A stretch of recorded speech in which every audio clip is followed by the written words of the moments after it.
Повеќе можности за вработување, поефикасна локална администрација, повеќе проекти за економски развој на општината. Со вакви ветувања излегува пред жителите на општина Јегуновце кандидатот за градоначалник од Сојузот за иднина Дарко Блажевски и носителот на советничката листа Маријан Матовски.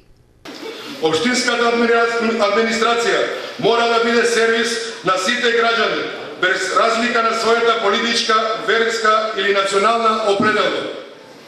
Отварање на канцеларии на општинската администрација кои ќе бидат поблиску до граѓаните. Проблемот со дивите депонии ќе биде решен, а истовремено ќе ја подигнаме економската свест на граѓаните. Еден дел од активните мерки се ослободување од комунални на инвеститорите кои ќе инвестираат во изградба на нови погони во кои ќе се вработат жители на општина Јегуновци.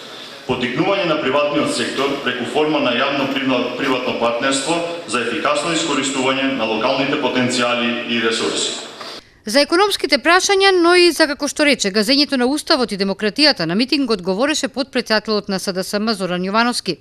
Доста ни од газењето на Уставот, доста ни од газењето на законите.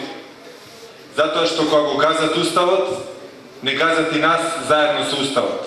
На завршниот митинг на коалицијата Сојуз за иднина во Јегуновце присуствуваше и претеникот од 6-та изборна единица Стојко Пауновски.